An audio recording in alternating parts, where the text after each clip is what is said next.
Hello and welcome to the July update from Dean Park Station. I've been focusing my efforts in and around the control panel area, which I introduced last month. I was also busy installing a new command station, so I'll take you through all the updates I've had this month, dodging in and out the hot weather, and I'll get some running shots in there as well.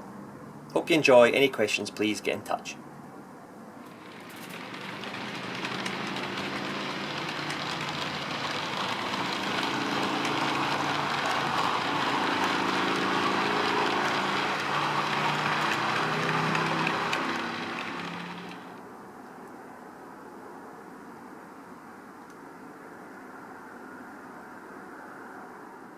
As part of the electronic upgrade at Dean Park, I've gone and bought myself an ECOS. This is an Esu Command Station. So let's get out of the box and have a look. Substantial box. We've got the ECOS very well packed in this vacuum formed plastic casing here. I've also got the Command Station English version of the manual, which is quite a read by the looks of it. So if I just undo the casing here to reveal what really is the Rolls Royce of command stations in the train world. This is the 50210 version of the ECOS, full colour touchscreen, and it's got 6 amps worth of power, so it's a mighty beast. Let's look at what we've got here. We've obviously got the power pack with the leads, with the 3-pin plug for UK use. Also got these little screw connectors which will help connect the programming track and the bus wire to the back of the ECOS. Apart from that, it's really this beautiful looking control station here with powered dials, lever control for maybe playable, whistle on a sound fitted loco, and these are all the function buttons, and obviously we've got our touch screen in the middle there. Round the back it's got all the sockets for various systems, your programming track, your actual track, power sockets, and allow you to connect it to other systems including a PC. This has also got rechargeable batteries in it, so if there is a sudden cut in power, it won't be damaged because the rechargeable batteries will kick in to prevent any problems. So I'm going to set this up and start running some trains.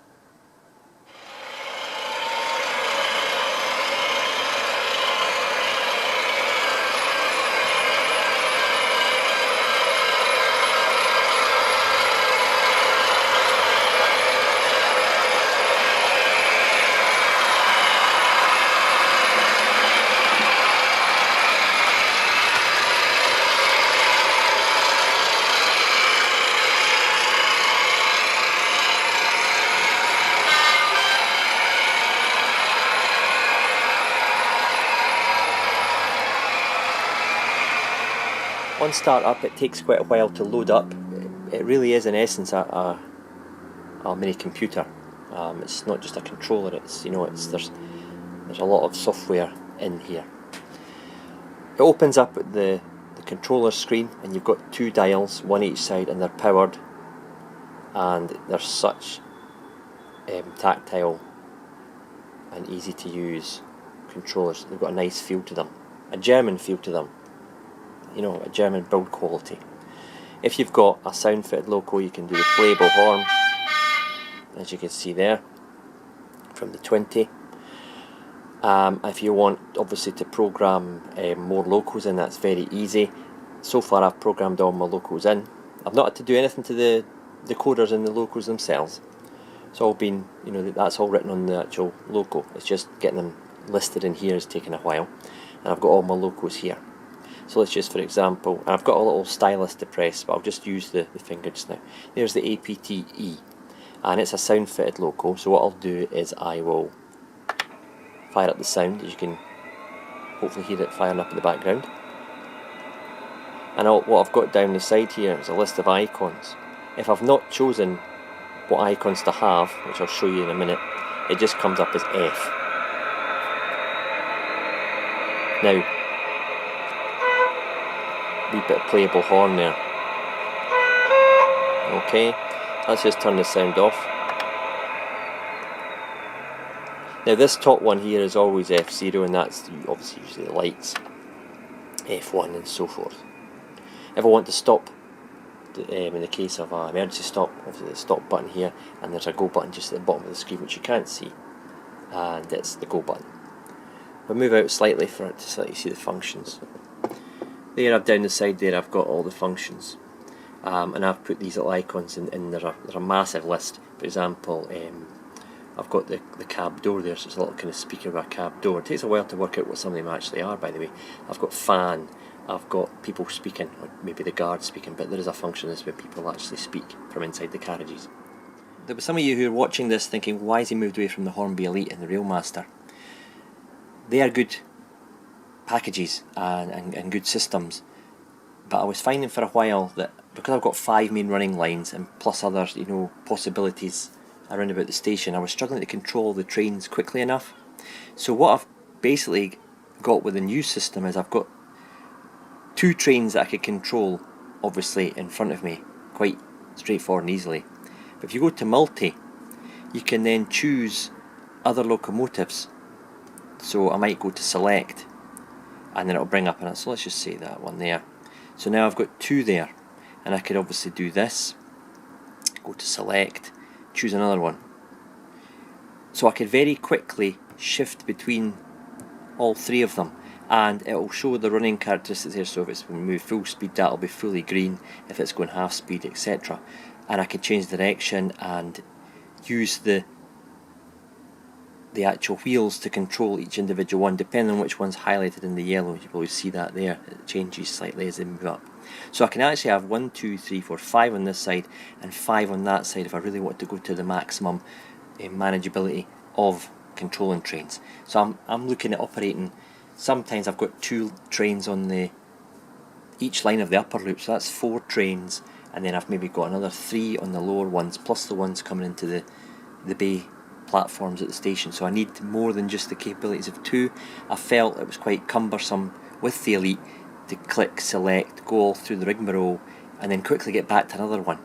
This is a lot simpler for controlling multiple trains at once, and that is one of the big pulls, along obviously with all the control panel gizmos that I've been able to link to this, is why I went to the Ecos system and moved away from the Hornby Elite. Another thing I've been doing with the Ecos is programming some points, and these are the points for the storage yard at the end of the layout. Now, being touchscreen, I just have to press the screen to throw the point. This will be connected to the control panel via the DCC Concept sniffer board, so I can either do it through the touchscreen or through the panel. And the panel lights will change when I press this, so I don't have to use the toggle switches as well. So I've got another level of capability in there, and you can add, there's up to 15 pages there of possibilities for adding in turnouts, and there's 16 per page, so you know how powerful this machine is and the capability. That bit there is the track plan, which I've not got, which I won't really need, but I might put one in just for the sake of it. And if I go back to that, I can then select my locos from the list, scroll up, scroll down, or just type in the one I want. Let's just say I type in 26, brings up like my class 26015, press that, I've now got that on the control, and I can move it across to the other side if I wish, by just pressing this button, and 26 will appear there or across there, depending on what controller I want to use. So far, well impressed with this. The look of it, the initial feel and the quality of it has, it's gone some way to justify the price tag.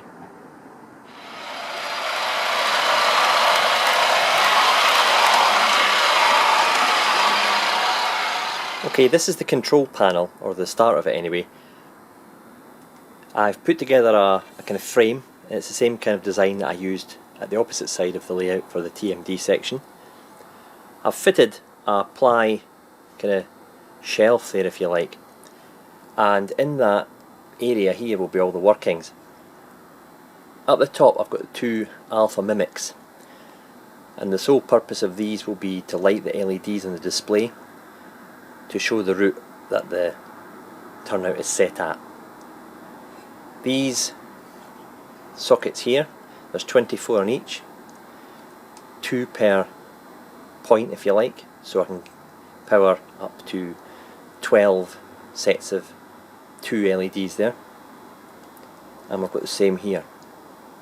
Now I've just daisy chained them together, and 2 wires will go from there into the bus wire, which will pick up the signal from the DCC Concepts decoder that I've got underneath the storage yard. These 2 panels here are the encoder units.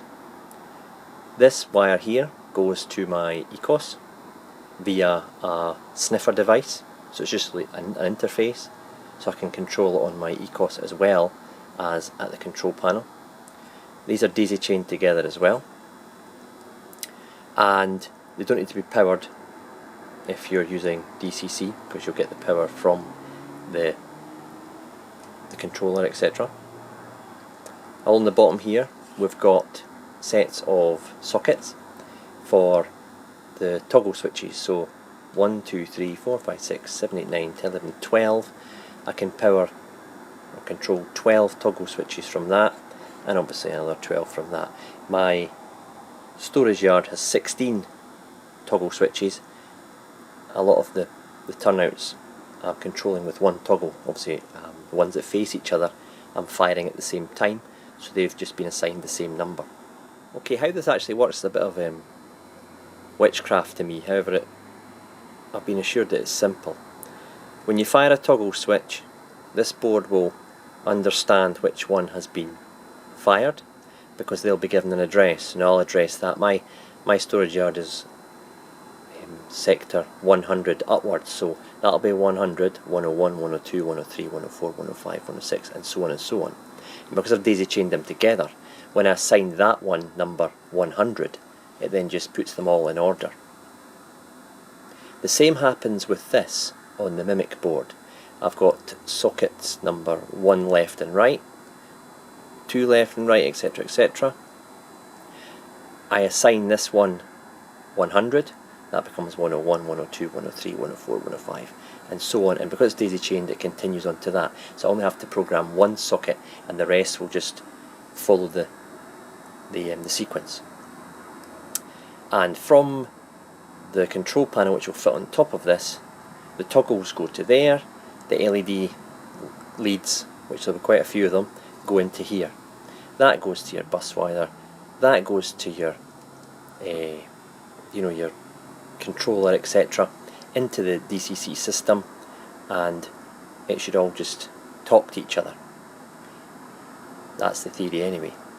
Because I've used DCC Concepts point solenoid decoders underneath the storage yard, it's all compatible, and in fact the DCC Concept stuff is compatible with everything that's been approved under the DCC regulations. So it doesn't matter what decoders you're using, it's all kind of able to talk to each other. So what I've got to do now with this section is really just put on the panel with all the LEDs, and I'll swing down here and show you this so far. Here's the panel.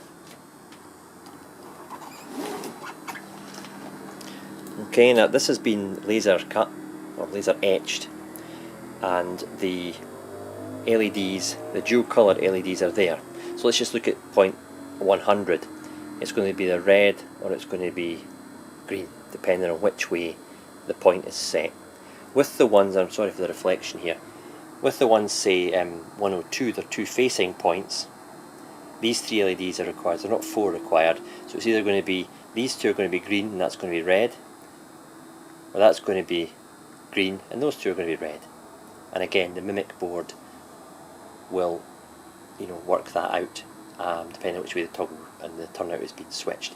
I've got a display here that I've cut a rectangle in the plastic, or laser cut the rectangle, and that sits in there, and that will show me what point has just been thrown on the mimic and the toggle switches. So if I throw 104, it will come up there 104, so I know which one is going to be operating.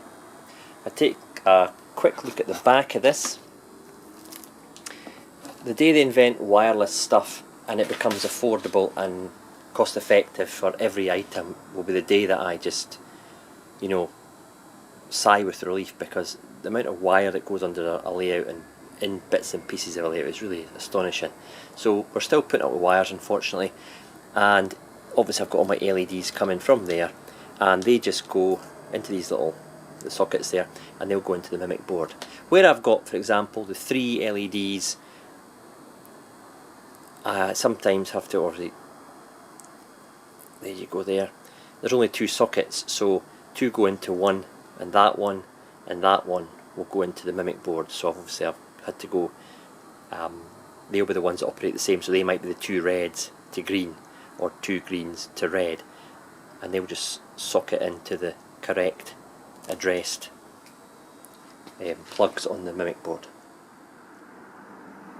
That's the control panel now being put together, fully wired up, tested, and is now operational on the layout. If you saw the previous clip, there was 4 blue circuit boards. The 2 at the top were the mimic boards, and that is where these LEDs have push fitted into. And that goes straight into the DCC bus wire, and it picks up the signal from the DCC concepts and decoders that I've got under the storage yard. When a point is thrown, it picks up and changes it from red to green, and vice versa. These are dual coloured, so they can be red and green. The toggle switches along here, they are centre sprung off, so when they're in this position they're off. When you move them down, it's a momentary pulse, and the same up the way. You can't have, if you're using solenoid, a simple on-off switch. That will keep the pulse, you know, going, the signal to the solenoid, and it will burn out the solenoid. It's got to be a pulse, so that's why I use these switches. These switches are wired straight into the DCC encoder units, which they were the bottom 2 blue circuit boards. Those 2 circuit boards are joined together, and they go via a DCC Concepts sniffer interface. Don't ask me how it works, it just does. And that goes into the back of the ECOS, so that if I decide to change a point on the ECOS using the touchscreen, the lights will change here. If I decide to use the toggles, the lights will change, and also the display on the ECOS will change in relation to where these are pushed. So it's really linked together to the ECOS. This is just an extension of the ECOS display board, basically. But I like the, you know, the tactile nature of flicking the toggle switches. I don't want to have to be keeping flicking touchscreens on the ECOS when I'm driving trains to turn the points, etc. I hope that makes sense. It all works, which I'm about to try and prove. Let's just see what we've got here. Right, we've got 101, which is a twin-ended kind of passing loop, if you like. At the moment, it's set to go along there, and obviously down these routes are marked to red. So if I want to change that, go to 101, and as you can see, it's now put those to red and those are green, so it flows this way. So at the moment you can see that if I don't do any more, the train could access this siding here and go all the way along. Let's just say 104 here. At the moment it's set to go up. If I wish it to go down, 104, and it sets to downwards. Now you'll notice that this 4-digit display there, you might not see it because of the reflection, but it's displaying the number of turnout that I've just flicked, and that just plugs into one of the mimic boards.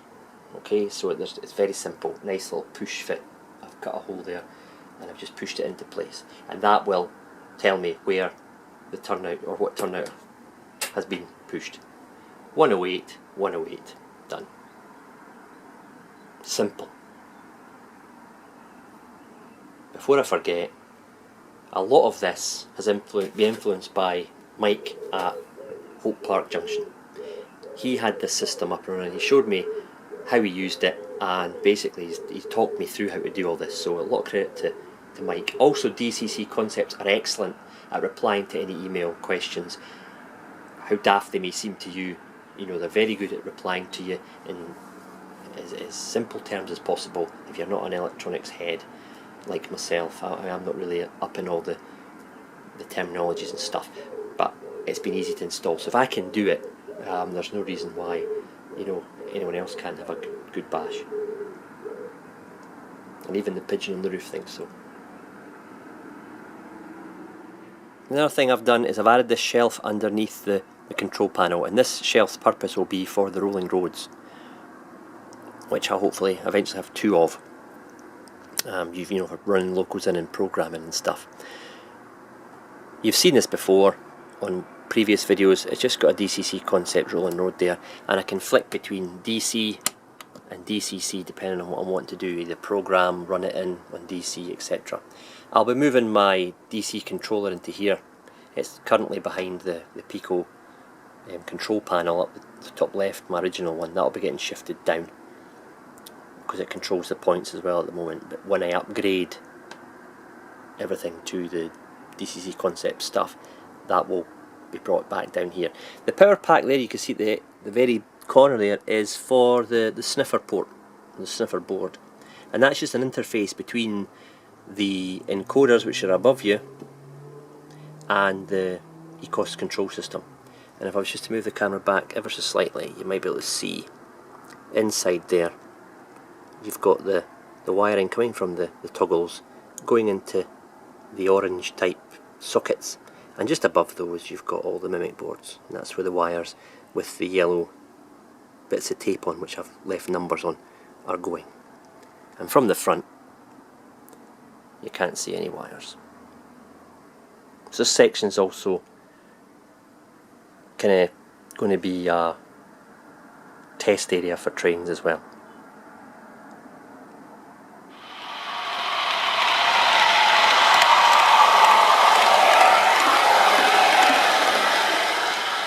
The final part of the update is just to bring you up to speed on the CCTV cameras, which I introduced in last month's update. If you've not seen that yet, the link is at the top of the screen. These sit behind the Esu Command Station, but they're fully independent of the control panel. I've not fitted them down yet, they'll be getting screwed into place.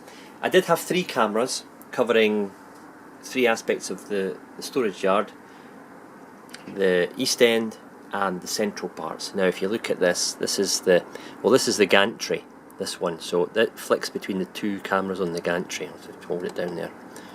Okay, this one is at the east end of the storage yard just now, which was a current camera from last month.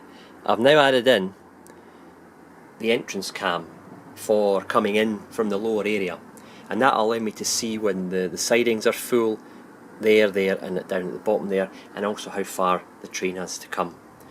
I had another camera lying about. I thought, you know what, for the sake of feeding the wires around the back of the layout with other wires and plugging it into the back, there was not going to be any loss, so I just stuck it in there, and that kind of gives you an idea of the space and the area coming off the layout into the west end of the storage yard. So now I've got 4 cameras, 2 monitors.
hope you enjoyed that video.